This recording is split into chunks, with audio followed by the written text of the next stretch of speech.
UP में मदरसों को लेकर मदरसा बोर्ड नए नियम लाने के लिए तैयार है।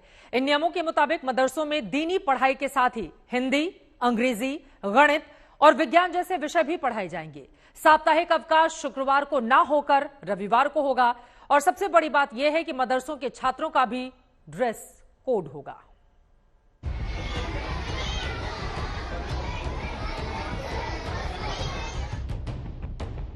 उत्तर प्रदेश के जिन मान्यता प्राप्त मदरसों में अब तक कुरान, हदीस, शरिया, फिकाह, तहसीर, मंताक पढ़ाया जाता था, उन्हीं मदरसों में अब हिंदी, अंग्रेजी, गणित, विज्ञान, भूगोल, नागरिक शास्त्र भी पढ़ाया जाएगा।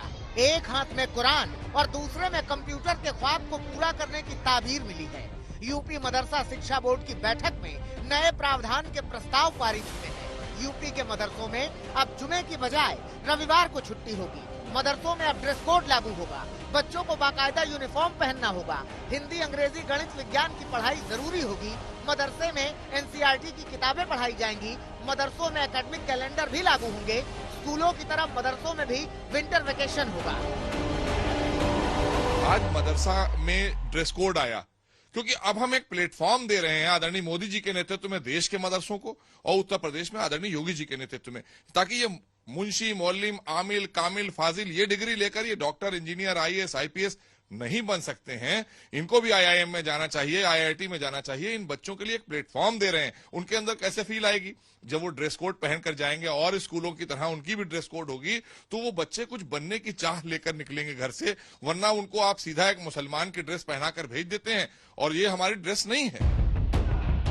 यूपी के मदरसों में बदलाव की बयार बहाने की कोशिशें बहुत पहले से ही जारी हैं।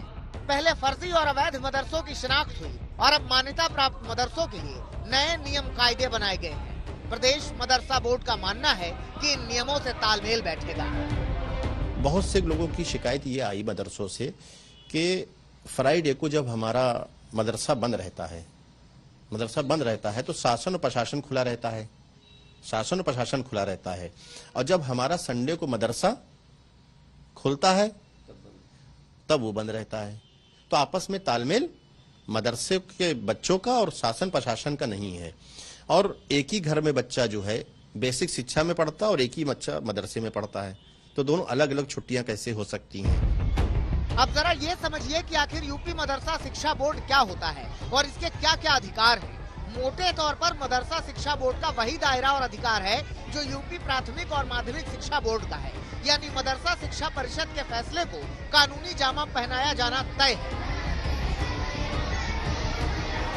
उत्तर प्रदेश सरकार से ये अनुरोध करेंगे कि अगर इस तरह की आसानियां फराहम कर रही है उन मदरसों के लिए कि जो मान्यता प्राप्त नहीं है, रजिस्टर्ड नहीं है, और वो अनुदानित मदरसे जिनको उन्होंने नामित किया था समाचार पत्र में, उन मदरसों से जल्द संबंध स्थापित करने के लिए एक शासनादेश या राजाज्ञा जारी कर दें, जिससे गैर मान्यता प्राप्त मदरसों को संबंध होने में आसानियां फराहम हो सकें। और हमारे देश में हमेशा हिंदू, मुस्लिम, सिख, ईसाई एकता रही है और हम एकता का ही संदेश देते रहे हैं, और एकता में ही बल है। अगर हम एकता के साथ चलेंगे तभी हमारा देश आगे उन्नति करता रहेगा। यूपी में मदरसों के आधुनिकीकरण को लेकर योगी सरकार लगातार एक्शन में है। यूपी सरकार के सर्वे में 8,000 से ज्यादा मदरसे फर्जी पाए गए। अभी भी यूपी में 16,000 से ज्यादा मान्यता प्राप्त मदरसे हैं। करीब 558 सरकारी अनुदान से चलने वाले मदरसे हैं। नए नियम गैर मान्यता वाले मदरसों पर भी लागू होंगे। योगी सरकार ने साफ कर दिया है कि पढ़ने की शिक्षा, चाहे वो बेसिक शिक्षा हो या माध्यमिक या मदरसों में, कहीं ना कहीं सबकी बराबरी की जाएगी।